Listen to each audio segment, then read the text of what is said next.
Well, good morning, everyone, and thank you for joining us for our July Shotsuki Memorial Service. I hope you all had a wonderful 4th of July holiday. I was happy just to stay home and celebrate quietly. As you know, today is our July Shotsuki Memorial Service, and Shotsuki is usually held on the first Sunday, but since it was July 2nd, we decided to delay it for 1 week to July 9th. Today. Not too long ago, I was talking to someone who had lost his mother, and she passed away at the age of 90, and so her passing was not as difficult as he thought it would be. But still, even though it was expected, it was still one of the saddest experiences that he ever had, much more difficult than when his father passed away years before.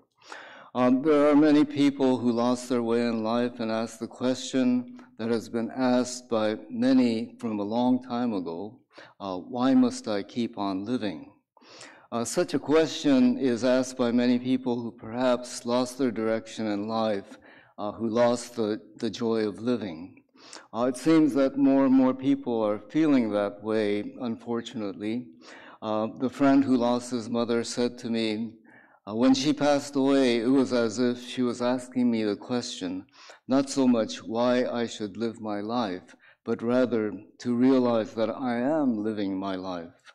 My mother is teaching me that I've been given this wonderful opportunity, what one might say, I am alive, but rather, how am I living this life that I have been given?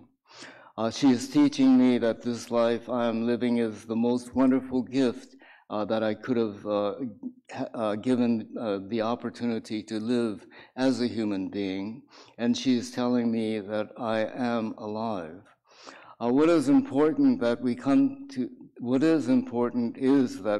to the realization that we have been given this most wonderful gift we can imagine, the gift of life as a human being. He said, after my mother passed away, I started to think about my life in ways I've never thought about it in the past.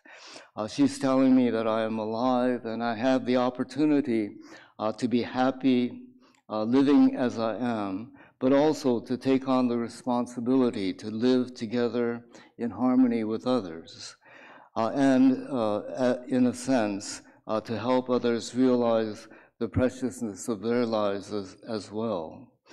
In today's society, it's so sad to see the news, people being killed in terrible car accidents, young children killed by a father or by a stray bullet.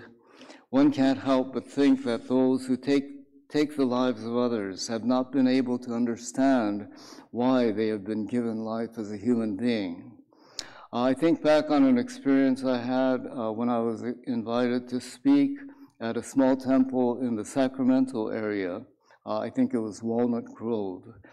And after sharing a Dharma talk, they had scheduled a Q&A session, and a man who identified himself as a person in law enforcement, a sheriff, was the moderator for the session. And it turned out that he was the head of the police force in a juvenile delinquent facility. So after a few other questions were asked by some of the other participants, he said to me, Reverend Ito, can I ask you a question? And so I said, certainly. And so he explained a bit more of the work that he did, said that there were young people accused of killing others. So he said, my question is this. If I had you to meet the worst offender there among all of the young criminals, a person who has already killed more than a couple of people, what would you say to him to try to straighten out his life? Well, I certainly didn't have a good response ready for such a question, but I thought about it for a moment, and then I said, well, I might ask him, what is the reason why you were born into this world? The sheriff, who knew quite a bit of Buddhism, said, wow, that's a great question.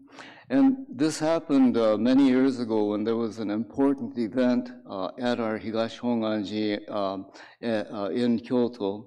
And on the wall of our Honzan, there was a theme, let us discover the meaning of our birth and find joy in living. So that's where I came up with the response to the sheriff. And he said, "Thank you, Reverend Ito. The next time I see that young man, I will ask him that question." What Buddhism does for us, what the teaching of Shinran Shonin has for us, is to make us think about living our lives right now. How are we living our lives right at this moment? And it is to come to the understanding that none of us created ourselves through our own power. We have been given this wonderful opportunity to live our lives as human beings. And the Japanese word for this way of looking at ourselves is "watashi wa ikasarete iru," which means I have been given the opportunity to live. We can say, I have been given the opportunity to live as a human being. Of course, we do things to keep us going, to try to keep ourselves healthy. We try to eat well, good, nutritious foods, mainly thanks to my wife, Janet. And then to sleep well, not too good at that either, but using devices to help me to sleep through the night. And lately, I've stepped up my efforts to exercise, well, just a little bit. And these are some of the things that I think keep us healthy. But in the end, we are and have been given the opportunity to live. It is through that feeling of appreciation, of gratitude to our parents, our grandparents who gave us life. It is through that appreciation that we can continue to learn from them, to be inspired by them. But then, generally speaking, we're never satisfied. We're blessed with so much of the essentials that keep us healthy. And through that feeling of acknowledgement that we understand that we are ikasarete iru, being given the opportunity to live our lives. That appreciation, that gratitude enables us to be happy, to be fulfilled, to be grateful. I recently found this very thought-provoking message in Japanese. In Japanese, it goes, "Tatta hitori shika inai jibun wo, tatta ichido shika inai issho wo, hontou ni ikasase nakattara, ningen ni umareta kai ga nai." In translation, it's basically like this. The one and only me, a once-in-a-lifetime opportunity. If I was never able to live this life, then there was no meaning to have been born as a human being. I'd like to end with another story that I've shared before.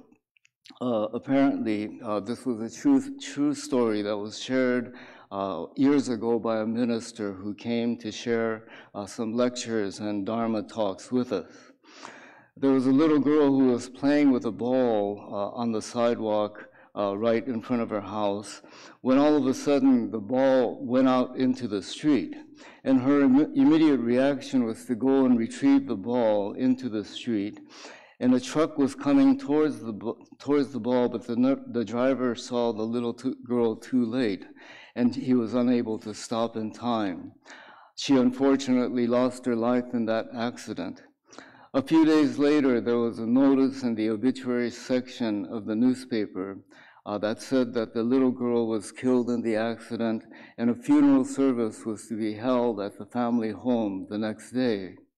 The driver felt as though he had to go and pay respects to the young girl and her family, but his family, his relatives, said he should not go. Everyone there will be mad at you since you were the driver of the truck. He felt so terrible about what he had done, and so even if they threw him out in anger, he had to go. So he arrived after the funeral service had begun.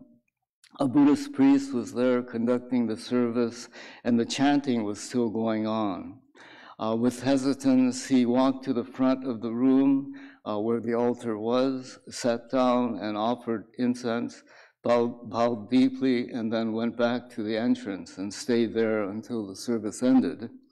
He noticed that the young father and mother stood up, and after thanking everyone for coming, started to walk towards the back of the room. So he braced himself for harsh words or even possibly asked to leave. But when the young parents went directly to him, they bowed deeply and said, "Thank you for coming. We don't blame you at all, since we heard the accounts of others, including the police, who said that no one could have stopped in time to prevent the accident. It must have been so difficult living with what had happened, and we apologize for that." He thought to himself, who are these people who apologize to the man who killed their daughter? But they keep reaching out to him, and they went together to pay respects at the cemetery, and eventually they became good friends. He later found out that the couple were members of a Higashonganji temple, and eventually invited him to attend study classes and services at the temple. I remember I first encountered this story when our kids were still young, and I asked myself, how would I have responded in either case, either as the driver or as the parent, if it had happened to me? We're living in a time and place where there are so many deaths in accidents and in violence, and the problem is driving while intoxicated, or the anger of someone driving recklessly, often when they were intoxicated.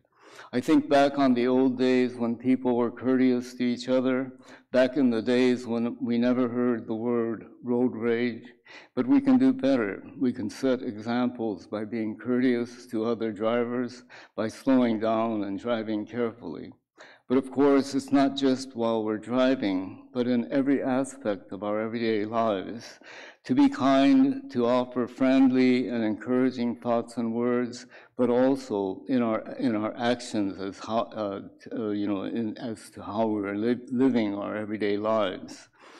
On Shotsuki Sunday, when we remember those family members and friends who passed away during the month of July, we can think back about what we can learn from them, how we can be inspired by the ways that they live their lives.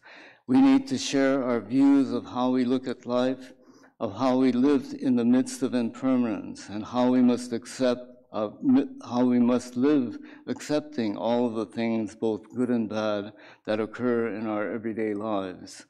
Of course, we hope for happy and pleasant experiences, but when something negative happens, to be able to accept and deal with that also, basically to live life as life lives us.